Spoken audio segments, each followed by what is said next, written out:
Bonjour et bienvenue dans cette vidéo de présentation du phénomène de polarisation par réflexion.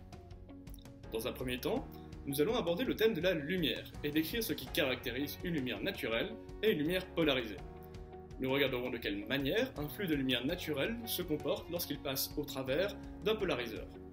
Nous aborderons ensuite le thème principal de cette vidéo, à savoir la réflexion sur une pyramide aux angles de Brewster et ce que ces angles induisent comme effet sur la lumière qui vient s'y réfléchir. La polarisation est une propriété de la lumière. La lumière est composée d'un champ électrique, que l'on note E, et d'un champ magnétique, que l'on note B, qui sont orthogonaux. Grâce aux équations de Maxwell, lorsqu'on connaît l'un, on connaît aussi l'autre. Il existe trois types de polarisation. Si le champ E dessine une ellipse dans le plan d'onde, la polarisation sera elliptique. S'il dessine un cercle, la polarisation sera circulaire. Finalement, si le champ E dessine un segment, on parlera alors de polarisation rectiligne. Un polariseur est un filtre qui ne laisse passer la lumière que dans une direction particulière. Une lumière non polarisée sera polarisée après avoir traversé ce filtre. La lumière naturelle peut se décrire comme la somme de deux vibrations perpendiculaires sans relation de phase entre elles. Comme vous pouvez le voir sur l'animation, nous avons un flux lumineux contenant ces deux composantes qui est envoyé sur un polariseur. Lorsque l'orientation du polariseur est modifiée, on peut obtenir en sortie du polariseur un flux lumineux polarisé rectilignement selon le sens passant du polariseur. Le polariseur permet donc de transformer une lumière non polarisée en lumière polarisée rectiligne. Dans cette expérience, nous plaçons sur un même axe une source lumineuse non polarisée, un polariseur, une lentille convergente de manière à rendre le faisceau de lumière parallèle et environ de même dimension que la base de la pyramide, et nous plaçons une pyramide de verre sur un plan vertical de manière à recevoir le flux lumineux directement sur son sommet. Cette pyramide a la particularité d'être formée de quatre faces dont leurs angles d'inclinaison est l'angle de Brewster pour l'interface R-vert. L'angle de Brewster est un angle d'incidence spécifique pour lequel le rayon réfracté et le rayon réfléchi forment un angle droit comme vous pouvez le voir sur ce schéma. Pour rappel, le plan d'incidence est le plan formé entre le vecteur d'onde incident et un vecteur normal à la surface.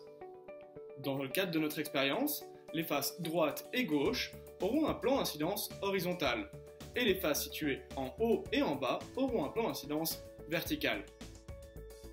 À angle de Brewster, par définition, les ondes dont la polarisation rectiligne est parallèle au plan d'incidence ne sont pas réfléchies. Le coefficient de réflexion en amplitude est nul. L'angle de Brewster se définit donc par l'absence de réflexion à un angle d'incidence spécifique, appelé angle de Brewster. Pour interpréter physiquement ce qu'il se passe, il faut comprendre que l'onde réfléchie dans le premier milieu est due à l'oscillation des charges dans le deuxième milieu. Les charges oscillent selon un champ électrique qui est perpendiculaire au faisceau lumineux réfracté. Ces charges créent donc un moment dipolaire qui varie de manière sinusoïdale et qui rayonne. On peut considérer que l'onde réfléchie est issue du rayonnement de tous les dipôles excités dans le milieu. Dans le cas particulier d'incidence à angle de Brewster, cette oscillation du dipôle se fait exactement dans la direction de propagation de l'onde réfléchie. Or, l'étude des dipôles nous montre que le rayonnement émis est nul dans la même direction que son axe. Dans le cadre de notre expérience, les faces droite et gauche auront un plan d'incidence qui est horizontal, ici en vert, et les faces situées en haut et en bas auront un plan d'incidence vertical, ici en rouge. Dans cette première partie d'expérience, nous allons éclairer notre pyramide avec un faisceau de lumière polarisé rectilignement. Le faisceau lumineux traverse un polariseur, puis la lentille convergente, et vient frapper les quatre faces de notre pyramide aux angles de Brewster.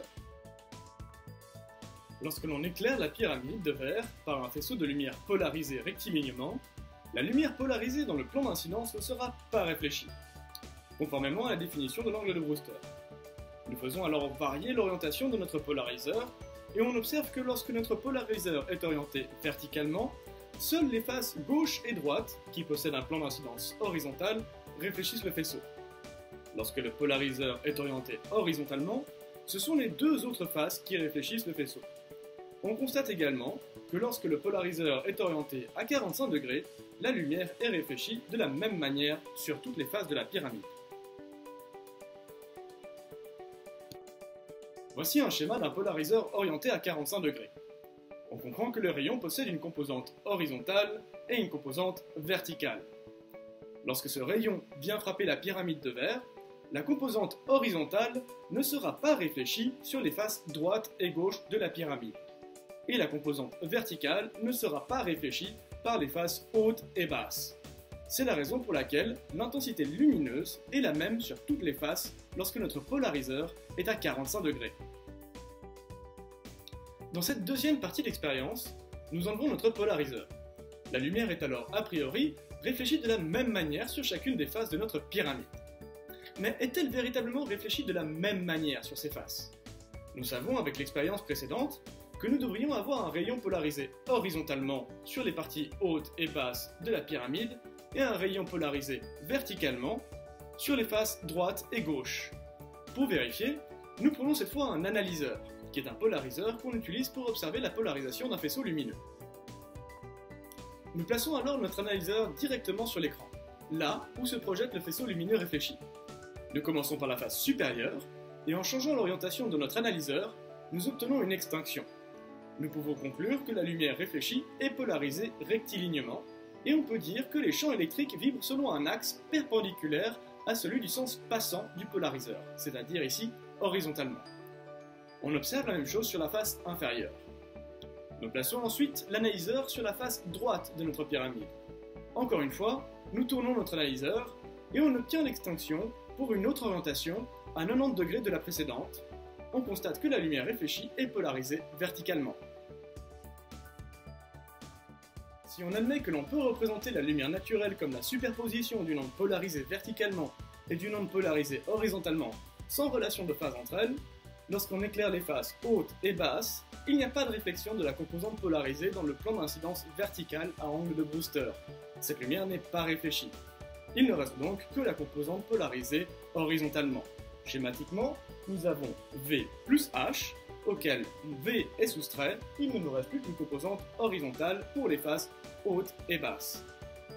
Maintenant, pour les faces droite et gauche, nous avons également V plus H, auquel est soustrait la composante horizontale, il ne nous reste plus qu'une composante verticale. Notre faisceau lumineux a bien été polarisé par cette réflexion.